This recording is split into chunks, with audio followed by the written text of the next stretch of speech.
Mediation is a way of settling the dispute yourselves without having to submit to a decision imposed upon you by somebody else.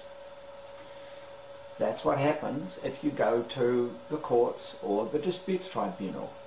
You make your case and then you have to accept the decision which is imposed upon you. And it may be imposed upon you by somebody who hasn't heard everything that you really wanted to tell them, and in the end you may not think it's particularly fair, in which case all you can do is appeal, and the process goes on and on. Whereas in mediation, you maintain control of the decisions. There are no decisions imposed upon you as there are in those alternative systems. In essence, how can that work? Well, in essence, mediation is assisted negotiation, and the mediator is the one doing the assisting.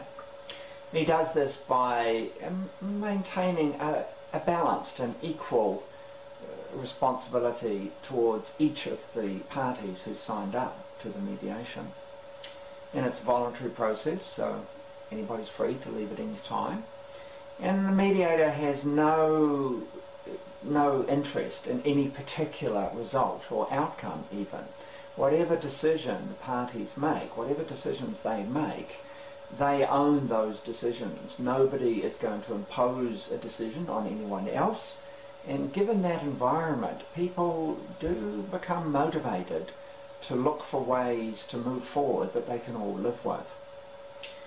Usually the process works best if everyone's comfortable with the idea of keeping whatever is said and done at mediation confidential.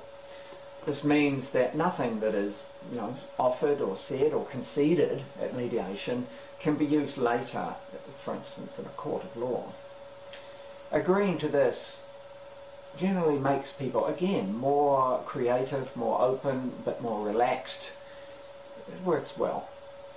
It's difficult for me to strike a balance between underselling and overselling mediation. I'm a mediator. I think it's a great process. But it's not magic, or at least it's not always magic. Sometimes, there are some people who do seem to become almost addicted to the dispute that they found themselves in. It almost becomes a way of life. And if you have someone who really does not want the dispute to end, that can be quite a challenge. So what's the minimum that's actually required for the mediation to work? I think there has to be a willingness to negotiate. There has to be a willingness to negotiate, a desire to settle, to move on. But this is important. Even if you think that you're the only one who has that attitude, if your view is that everyone else is wrong, stuck, or inflexible, mediation is definitely still worth exploring further. Give me a call.